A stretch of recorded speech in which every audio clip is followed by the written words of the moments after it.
Hi, it's Kim here at Fit Bodies for Life, and today our video is going to be all about meal prep and using your chicken for several different meals that you can have throughout the week. So I feel like the number one step in meal prep is to make sure that your meats are prepared. So we're going to cook these two different ways.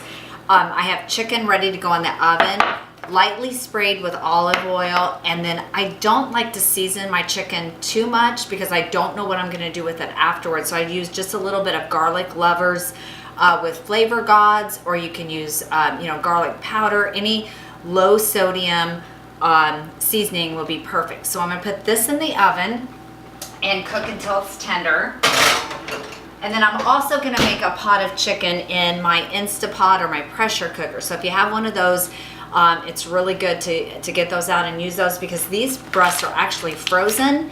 So I placed those in there, and I like to cook with bone broth, chicken bone broth. That's what I'm going to use for my liquid.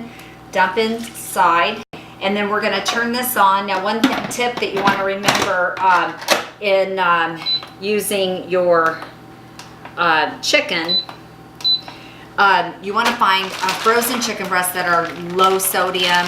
They don't have a lot of seasonings on it. So I personally just get, a big bag at either Sam's or Walmart, and just again, watch the label, make sure that they don't have a lot of sodium in there. So this will cook in about 30 minutes in my pressure cooker, and I like this because then that way I've got chicken to where I can make barbecue pizza, which I'm going to show you that, enchiladas, and lots of other recipes throughout the week.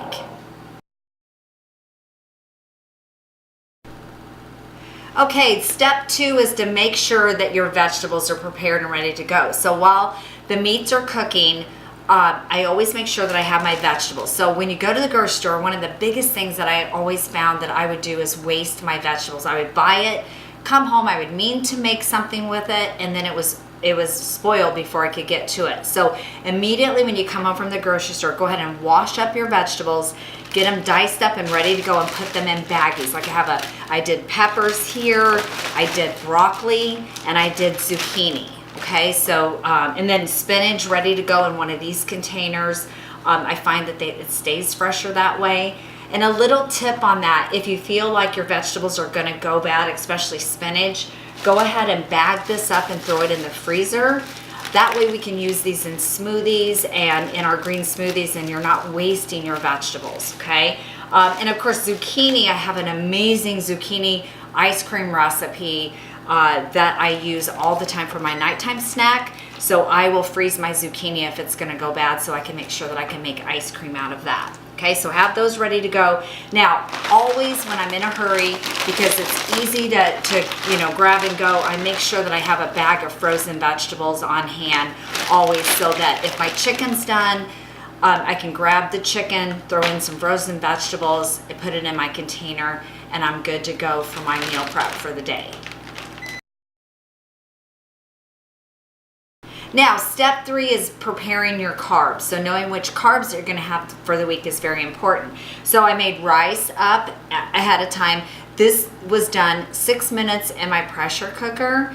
And then I'm going to go ahead, I've peeled my sweet potatoes and then diced them up in a bowl so I can grab those and either roast them in the oven or put them in the microwave. And then for pizza this week, I'm going to go ahead and use the pita bread. So these are my 3 carbs that I'm going to be working with for our meal prep. All right, step 4, now our chicken is all done and we have to measure it out and put it together. So 2 things that I do: grab some containers. You're gonna weigh all of your food after it is cooked, except for oatmeal. Whenever you're using oatmeal, everything else is weighed after it's cooked. So we're doing portion sizes of 4 ounces. So you would place your chicken in here and make sure that it weighs out to 4 ounces.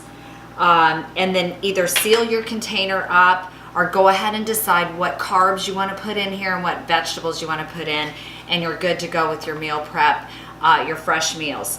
Second thing I do is I like to cook in bulk so that I'm not having to cook meats all the time. So I go ahead and bag up in 4-ounce servings the rest of my chicken, and then freeze these so they're easy to grab and go whenever I'm in a hurry. All right, our last step is creating different ideas and recipes for your family as well with your chicken that you have cooked or all of your meats. So I'm going to show you how to quickly make a barbecue pizza. I use the Joseph pita breads. I always look for in my carb less than 30 carbs. These are very low in carb. They're only like 10 carbs per wrap. So these are perfect. Spray your cooking sheet with olive oil, and then I'm gonna take barbecue bone sucking sauce and a tablespoon on each one. And because all your vegetables are chopped up and ready to go, your meat is cooked, it's literally gonna take you just minutes to put this together for lunch. And we're gonna go ahead and add in peppers. I did diced peppers and spinach, some broccoli.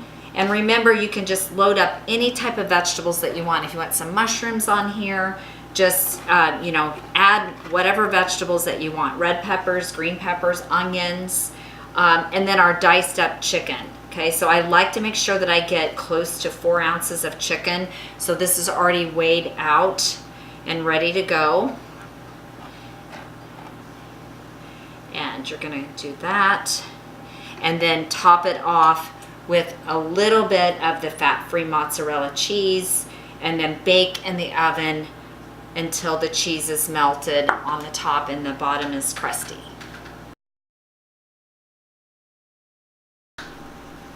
All right, our barbecue pizzas are all done. Woo, don't those look yummy?